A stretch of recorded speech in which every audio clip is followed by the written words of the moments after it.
Hello, I am Benzie Kluger. I am the president of the International Neuropalliative Care Society. I'm also a professor of medicine and neurology at the University of Rochester and the director of our Neuropalliative Care Service in our Palliative Care Research Center.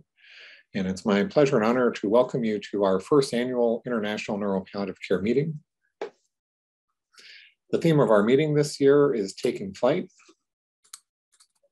And the title of my inaugural presidential address is A Vision for the Future of Neuropalliative Care. By way of disclosure, I have received funding for much of my work in this field from a number of sources. And I put this slide here in part to encourage people to apply for funding themselves, to look to see ways that they can bring their dreams into the world. And anybody who is interested can feel free to reach out to me, but I'm sure other of our speakers would be more than happy to talk to you. This is a very collaborative community, and we hope that you will find a home for yourself in this vibrant, caring, and creative community. Whether you are a researcher, a healthcare provider, somebody living with a neurologic illness, an advocate, a family member, this is a community of people who is very passionate, very creative, very caring, all of whom have the same interest, which is to try to improve the lives and improve the standards of care for people living with neurologic disease. So whether this is your first time engaging with this community or you've been involved for years, welcome, and it's great to see you here today. We are truly not just witnesses, but participants in the birth of a new field of medicine. For those of us who have been involved in this field for a while, it's amazing to see how much has happened in the last 10 years, in the last 5 years, that this is really happening, that we are really gaining momentum, that there was a time not that long ago, less than 10 years ago, where I had started one of the first clinics in the United States, and I could count the people who were doing similar work in one hand. I don't have enough hands right now to do that. There are so many people doing great work, whether it be clinical care, education, or research. And we're not just witnesses, we're participants. So I think all of us at this meeting, no matter what your role, you have the opportunity to be a voice in this field, and you have the opportunity to help shape this field to meet your own personal vision and for you to share your vision with others around you. Even though this is our first annual meeting, this is certainly not the first time people have thought about these topics. We have had a few meetings organized by Claire Kreutzfeld, what we've called our International Neuropalliative Care Summit, and this grew out of that. But even going back much further, we stand on the shoulder of many gentle giants. Like everybody in the world of palliative care, I think we owe a large debt of gratitude to Dame Cicely Saunders, who was really instrumental in getting this field off the ground. And in her work, she definitely paid attention to people living with neurologic illness, including people with ALS. David Oliver, who is to the left of Dame Cicely Saunders' picture and is on our board, worked with Dame Cicely Saunders and was instrumental in getting some of this work off the ground for ALS and other neurologic illnesses, and has been a big player in the European community. And other pictures here, Jim Burnett, who is also on our board, Jerome Current, who is directly under Dame Cicely Saunders, who is our Lifetime Achievement Award winner, and Kathleen Foley, Raymond Voltz, and Jerome Current, who I'm sure will be future Lifetime Achievement Award winners, I think have all been role models to us and have all been very persistent in making sure that this stayed on our radar screen until we gained enough momentum to see things get off the ground. And this is a very exciting time to be in neuropalliative care. There is increasing interest in neuropalliative care, and I think there's increasing interest in some particular areas that I'd like to highlight. One is that among medical students, residents, young doctors, young nurses, young physician assistants, chaplains, there is a lot of excitement for this work and for this model of care. And I think that bodes very well for our future. The people who are in this field, who may be somewhat older, are definitely young at heart, are creative people, are passionate people. The other area where I think increasing interest is happening is among people living with neurologic disorders and their families. And I'm getting an increasing number of invitations to give talks to support groups.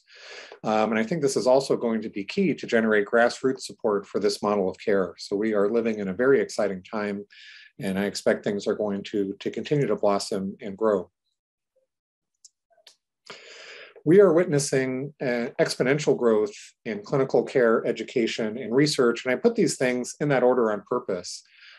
This is a field that really grew out of clinical care. And if we think about publications, if we think about where ideas came from, they came from interactions in the clinic where a healthcare provider was working with someone with a neurologic illness and had the idea that we can do better than we're currently doing. That I can step outside of my role and provide care that's different, that's more compassionate. And from those humble beginnings, we have grown and evolved and learned from each other.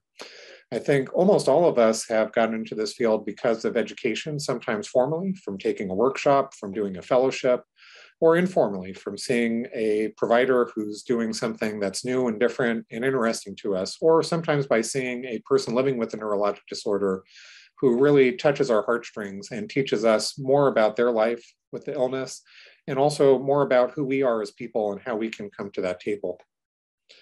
And then research is clearly important and has been accelerating. This graph here is from PubMed, and you can see that the number of research publications from 1969 to 2021 went from maybe 1 or 2 a year to now well over 250, and we're on pace to have a record-setting year in 2021, probably going over 300 publications.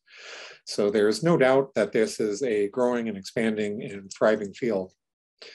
The awakening of compassion is at the heart of this movement. So I talked about clinical care being primary and before education and research, but I think even before that, maybe a calling in the hearts of people, this calling of compassion. And I know for myself, I know for other people who I've worked with on the professional side, our motivation was being in clinic, seeing somebody living with a neurologic illness who was suffering, seeing their family suffer, and wondering, what could I do to make this better? What could I do differently to improve the system of care?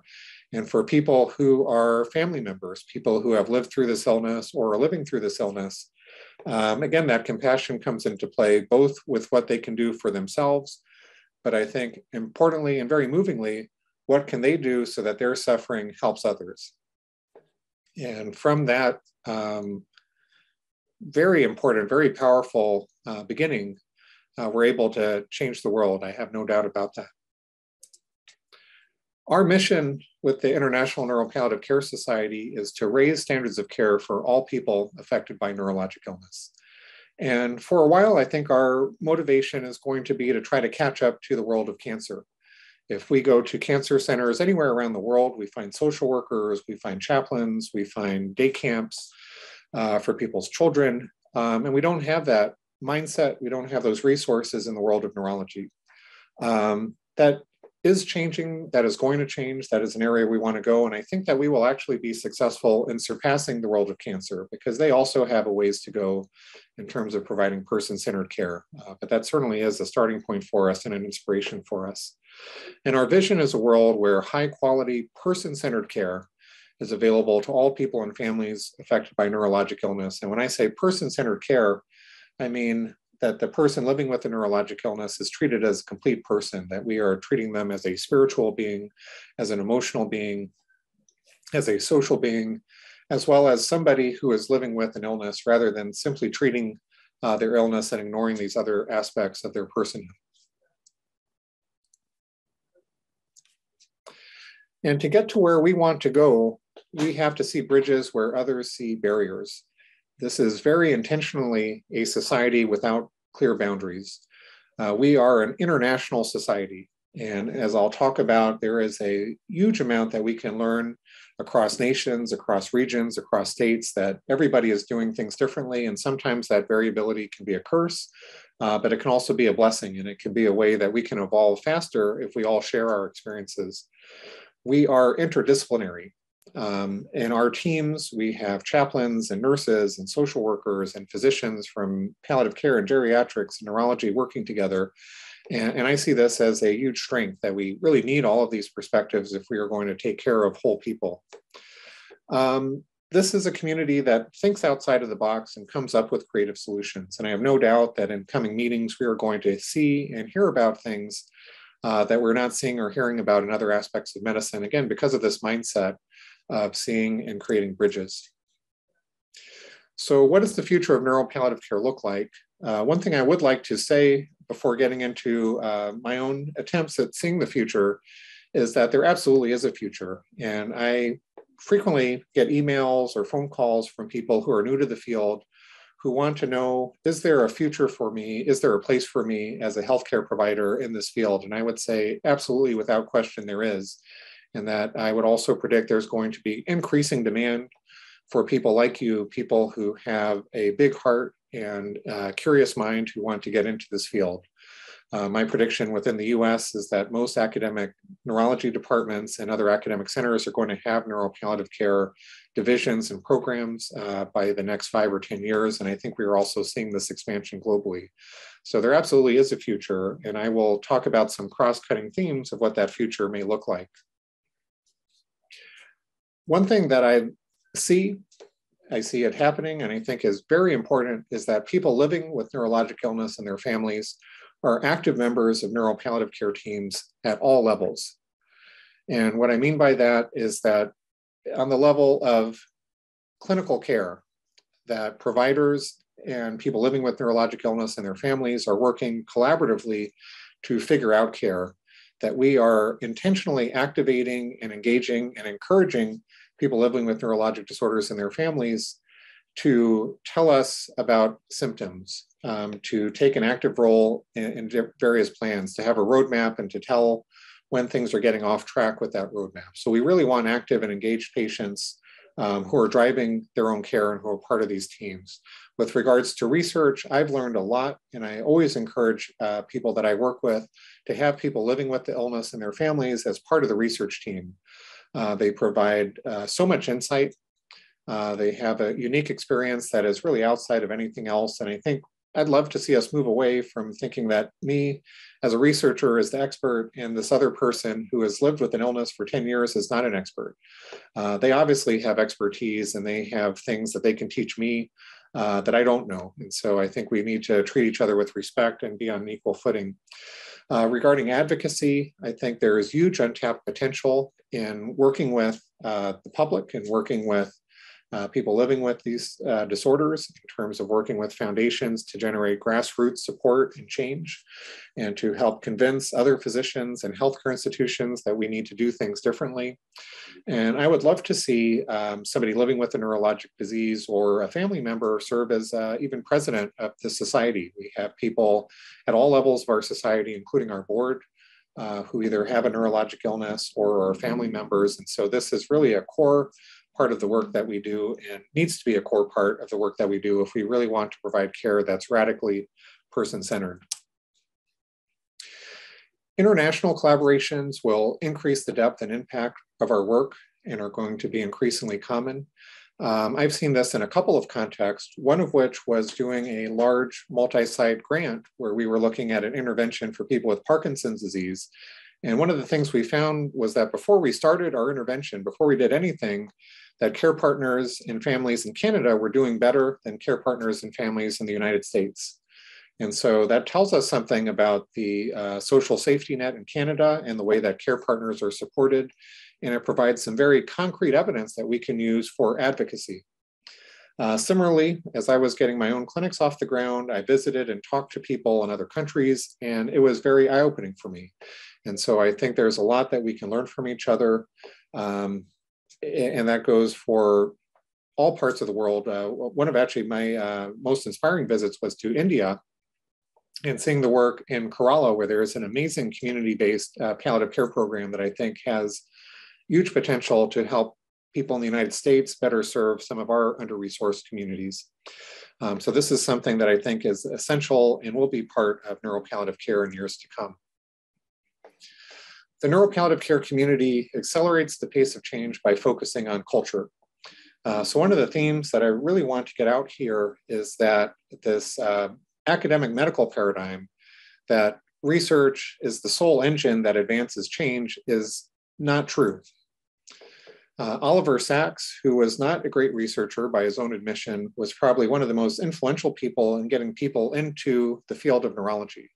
And I was actually surprised when I became a neurologist that he was not well regarded by other neurologists in academic circles. But nonetheless, his writings, his ideas have had a huge influence on the culture of neurology and have changed who gets into this field. The television show ER, for better or worse, changed our perceptions about the hospital, about emergency departments, definitely led to an increased number of people going into ER as a specialty. And I would put forward to you that, should we have a television show called Hospice, or movies or documentaries about the work that we do, that will inevitably change the face of the field and may have more impact than a $10 million randomized control trial that, may be read by some people, but may not influence the field as much as changing things through culture. And this could be on a large scale, television shows, books, but it's also on a small scale. So how do we conduct ourselves? Are we brave enough to speak up during a grand round lecture to say, hey, I think this is an interesting diagnosis, but how is this family doing? Or what are our next steps here? And can we conduct ourselves in such a way that we inspire others to be curious and we inspire others to be caring and compassionate and get into this field? Positive interventions and outcomes will become a standard part of care and research. And I'll put in a plug here for a talk by Judy Moskowitz, who I've been collaborating with. But to put this into perspective, when I do research, and as I did research in the past, when we measure quality of life, it's generally depressing. We measure most things in medicine from -10 to 0. We give people scales about depression. We give people scales about pain, about caregiver burden. And all of our goals are to try to eliminate the negative. But none of us wakes up in the morning simply trying to get to 0. None of us wake up in the morning trying to eliminate pain. I guess some of us, may do that to some extent. But more importantly, we get up in the morning trying to find joy, trying to find happiness, trying to find connection, trying to find meaning. And it's important that we don't lose sight of these things for people living with serious neurologic illness, where they may be even more important. And we don't see what we don't measure. And so both in the clinical space and in the research space, can we look for opportunities for joy? Can we look for opportunities for meaning and for connection? Can we make this a therapeutic target for our next round of interventions? And I think this is actually an area where we sometimes fall short, that we do a clinical trial of a palliative care intervention. We don't really reduce burden. We know that it works. The people that we're talking to say they love the clinic, but we haven't measured it correctly. And it may be less that we are eliminating caregiver burden. There's only so much we can do with neurodegenerative illnesses, but instead that we increase joy for that person, or increase meaning or self-efficacy. And so this is something that I think we will increasingly see as the years progress, and is an important outcome for our work. Potentially, I don't know if it's the most important outcome, but I think it's equally important to things like eliminating pain and burden and depression, which are no doubt also very important. The majority of neuropalliative care and education will happen outside the field of neuropalliative care. In fact, I would say it must happen outside of the field of neuropalliative care. Palliative care in general has a workforce issue. Neuropalliative care definitely has workforce issues. And this was a source of debate as we were getting this society off the ground. And that debate stemmed around, what is our most important mission? Are we trying to create a society to really support the people who are doing the core of this work and who live, breathe, and think about neuropalliative care all the time? Or are we trying to create a society that will foster the spread of neuropalliative care to all neurologists, all geriatricians, all palliative medicine nurses, et cetera? And I would say the answer is yes and yes. And that we do so by seeing our role not simply in being neuropalliative care specialists for those of us who are, but being ambassadors to bring neuropalliative care to the people that we work with. And we're doing a project right now, actually with the Parkinson's Foundation, where we are trying to make palliative care a standard of care for all people living with neurologic illness. One way of looking at this, which came up in a retreat we held recently with our neuropalliative care service, was one of our person's goals for where we would be in 10 years is that neuropalliative care ceases to exist because it's become so much a integrated and standard part of care. And I don't know if that will happen or if that should happen, but I think that idea and that thrust is correct, that we really want to see this model of care integrated and spread far beyond the borders of neuropalliative care as a specialty. Advocacy changes the way neuropalliative care is practiced. When I started as a neurologist, I didn't really think a lot about policy. I didn't think a lot about institutional practices, but as I've gotten into palliative care, I see these things all the time. And a couple of examples from the United States, one which was mentioned is how do we support family care partners? This is something that varies state to state, it varies country to country, and it has a huge impact, both in terms of people living with the illness and their families in terms of how well they do and what their outcomes are. Hospice laws, how we do end-of-life palliative care. A lot of times those laws were designed for people with cancer and may not be ideal for people with a neurologic illness. As an example, in the United States, people with Parkinson's disease sometimes have to choose between keeping going with physical therapy, which can be helpful right up until the end of life, and starting hospice. Things don't need to be that way, but they are that way because of institutional policies. And my hope and prediction is that in the future, we change those policies to make them fit with the needs of the people that we are caring for. Clinical and education research shift from does neuropalliative care work to how can neuropalliative care work better? And with any field, we have to start with basic questions. We have to start with, does neuropalliative care improve outcomes for people with Parkinson's or brain cancer? Does neuropalliative care education improve knowledge in residents? But I think we are at a turning point where we can start to ask, and we need to ask more sophisticated questions. So rather than does palliative care work, the question is, what is the best model for palliative care for this population? What is the best model of palliative care given the resources of this particular region or this country? What is the best model of palliative care for people with early versus late stage Parkinson's? So we're going to start asking more sophisticated questions. And I think the same thing is true with regards to education. Is it not simply about teaching people palliative care, but what is the best way to teach neuropalliative care to residents and fellows? And even beyond that, what is the best way to teach in a way that will result in lasting behavioral changes? And I think we are not there yet, but we are right on the verge of doing that and being able to compare various methods and start to really refine and accelerate the pace of change by looking at these more sophisticated questions. We also need to appreciate the complexity of the human experience in order to take better care of each other. And this stemmed from actually a conversation I had recently with a couple of colleagues at the University of Rochester, where we were talking about caregiver experience in people living with Parkinson's disease and Lewy body dementia. And one of the people at our conference asked the question, what do you mean by suffering? And it was a great question. It led to a great discussion, but we have these very sophisticated clinical trials where we're doing Bayesian analyses and all kinds of sophisticated trial design. And at the heart of the trial is a very simplistic model of the human experience, namely that caregiving is a burden and we want to reduce caregiver burden. And I think it misses the boat in a lot of ways. One is that we could use and would benefit from a taxonomy of suffering. And I would recommend Eric Cassell's book to anyone on the nature of suffering for just one approach to thinking about suffering on a deeper level. But as we were talking about it, how is suffering for yourself different from suffering for another? Is there suffering that is meaningful versus meaningless? Is there suffering that we can tie into a religious or a spiritual experience? And is there other suffering that really challenges our faith? We also need a taxonomy of different ways that people cope, that people find resilience. And lastly, to acknowledge that not all people are the same, that some people, because of their personality, may do better with one intervention than another. And so I think we can really enrich and improve the quality of our care by starting to get into nuances and having equal sophistication in terms of how we treat people and humans as we do for how we treat study design. Collaboration and community are the hallmark of outstanding care and innovative research. And I learned this very early on. This was, in fact, one of the reasons I got into neuropalliative care, is that I saw a patient, Carissa, who was a young woman with Huntington's disease, and she was having problems sleeping. And I asked her why she was having problems sleeping, and she told me she was afraid of dying in her sleep.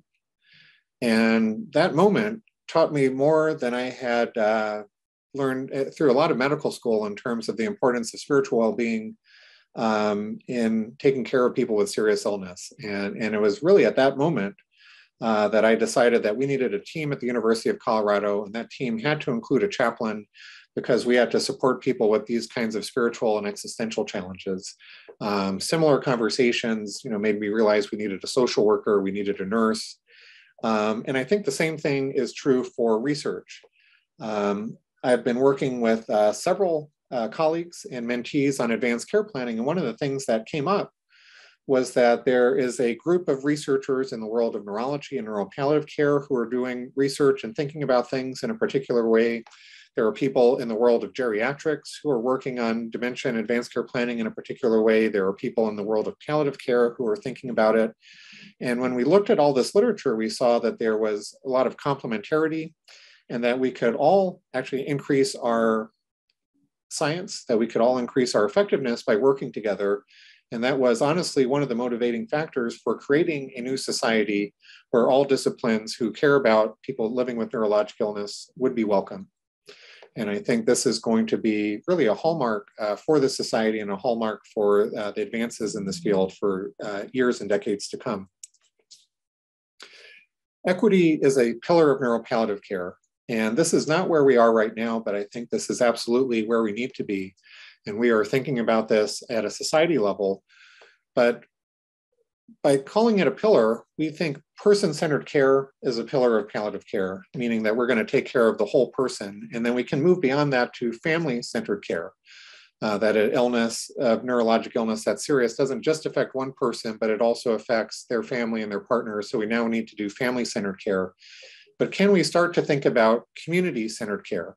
Can we start to think about our responsibility as healthcare providers and as advocates to make sure that everybody in our community is supported and has their palliative care needs met if they're living with a serious neurologic illness? And I hope and I believe, and we're actually going to hear about some creative work happening in this, that this is the direction that this field is going. And it needs to be something that we keep front and center as we move forward, that we don't want to increase disparities in the important work that we're doing. As a bonus prediction, I predict that neuropalliative care is going to serve as a model for other diseases that are interested in doing disease-focused palliative care. And I want to make clear that this is not to undervalue the specialty of palliative medicine or specialist palliative care. That specialist palliative medicine and palliative care is not disappearing, that they provide a huge amount of value to all of the work that we do. They are part of our society, and they will continue to be part of our society. But because of workforce issues and because of our, meaning neurologists and people working in neurology's unique insights into neurologic illnesses and how they advance. Similarly, people living with neurologic illness and their families, that there's a unique flavor to the palliative care that's provided to people living with neurologic illness. And if you think about the early palliative care needs versus late palliative care needs, those early needs are going to be increasingly informed by neurology and people living with neurologic illness and are going to be increasingly provided by primary care physicians, geriatricians, and neurologists rather than palliative medicine specialists. And I think that the models of care that we develop, the models of education that we develop, the models of advocacy that we develop will serve as models and role models for others who are trying to do similar things, for instance, for heart failure, for kidney disease, and even for cancer. The future is now. I have no doubt about it. This tree that has been planted from these seeds is growing, and it's going to continue to grow, and it's going to, there's going to be a lot that we see in coming years, and I'm excited to see future meetings. I can't wait to see what we're learning and what's being presented at our 10-year anniversary or our 20-year anniversary. And I've convinced you that we have a great foundation for this field. We have an outstanding agenda for this meeting, and as you go to and listen to different talks, you'll get a deeper appreciation for really how deep and how vast this field is. As one of my heroes, Martin Luther King, said, we must be prepared to accept finite disappointment, and we certainly will. But we must never lose infinite hope. And I do have not only hope, but absolute faith that we are going to move forward and that we are going to see our vision come to fruition during our lifetimes. I have more thank yous than I could fit on a page. I would like to specifically thank the meeting committee for all of their hard work in making this meeting possible. That is the first column. I'd like to thank the INPCS board, colleagues I'm working with in Rochester and Colorado and all across the country. There have been so many people who have inspired me and have made this work possible and have inspired others. So if you don't see your name on this list, it's not because I'm not appreciative, it's just because I only have so much space and so much time. But I hope you enjoy the rest of your meeting and look forward to meeting you in person at some point in the future, and definitely feel free to reach out, and welcome to the International Neuropalliative Care Society community.